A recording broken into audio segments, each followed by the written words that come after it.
బావ నన్ను బలాత్కారం చేశాడు అని చారు చెప్తూ ఉంటే, లేదు చారు అన్ని అబద్ధాలే చెప్తోంది అని శ్రీను చెప్తూ ఉంటాడు.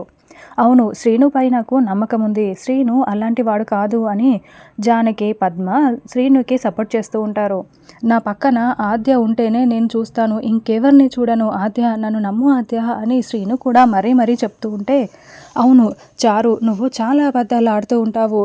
నీ సంగతి తెలిసిందే. మరి నువ్వు చెప్పింది నిజమని మేమందరం నమ్మడానికి సాక్ష్యాలెక్కడా అని ఆద్య అడగడంతో, నాకు కళ్ళు కనిపించవు కదా, మరి నేను ఎలా చూపించేది అని చారు చెప్తూ ఉంటుంది. రామలక్ష్మి గుడికి వెళ్ళి తీసుకువచ్చిన ఆ తాళపత్ర గ్రంథాల వల్ల రామలక్ష్మికి ప్రాణాపాయం ఉందని శౌర్య వాటిని కాల్ చేస్తూ ఉంటాడు. ఈ లోపలే రామలక్ష్మి వచ్చి, శౌర్య సార్, అవి చాలా ఇంపార్టెంట్ సార్, మీరు అలా చేయకూడదు. వీటిని కాల్ చేయడం ఏంటి సార్, మనం చాలా జాగ్రత్తగా ఉందాంలే అని శౌర్యకి నచ్చచెప్పి ఉంటుంది. తర్వాత వాటిని ఒక పూజారి గారి దగ్గరికి వెళ్ళి అందులో ఏం రాశారో చదివి చెప్పమంటుంది. అమ్మ, ఇది దేవనాగరి లిపిలో ఉందమ్మా, నాకు తెలియడం లేదు అని ఆ పూజారి గారు చెప్తారు. తర్వాత రామలక్ష్మి వేరొక పూజారి గారి దగ్గరికి శాస్త్రి గారు అంటూ లోపలికి వెళ్తూ ఉంటుంది. ఈ లోపలే ఆ ఎమ్మెల్యే వాసుదేవ్ దగ్గరికి వెళ్ళి ఆ రామలక్ష్మి ఆ తాళపత్ర గ్రంథాల్లో ఏం రాసి ఉన్నారో తెలుసుకోవడానికే చాలా ప్రయత్నిస్తుంది.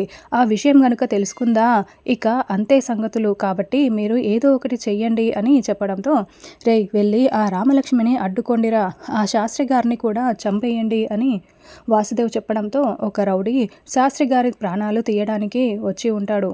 సరిగ్గా అప్పుడే రామలక్ష్మి ఆ శాస్త్రి గారి ఇంటి లోపలికి వస్తూ ఉంటుంది. ఈ లోపలే రౌడీ ఆ శాస్త్రి గారిని కత్తితో పొడిచేసి అక్కడి నుండి పారిపోతాడు. శాస్త్రి గారు రక్తపు మడుగులో కుప్పకూలిపోయి ఉండడంతో శాస్త్రి గారు అంటూ రామలక్ష్మి వచ్చి షాకింగ్గా పిలుస్తూ ఉంటుంది. ఆయన మాత్రమే దేవనాగరి లిపిలో ఉన్నది ఆ తాళపత్ర గ్రంథాలని చదవగలుగుతాడు. ఈ లోపలే అతని ప్రాణాలు పోతూ ఉండడంతో, అయ్యో ఎవరి పని చేసింది అని రామలక్ష్మి చూస్తూ ఉంటుంది. అప్పుడే శౌర్య అక్కడికి వచ్చి, రామ, వాళ్ళు తప్పించుకున్నారు రామ, అసలు ఈ ఎన్నే మనం కాపాడదాము అని శౌర్య చెప్తూ ఉంటే అప్పుడే పోలీసులు లోపలికి వస్తూ ఉంటారు. ఇంకా రామ, పోలీసులు వస్తున్నారు రామ అని శౌర్య కంగారు పడుతూ ఉంటాడు.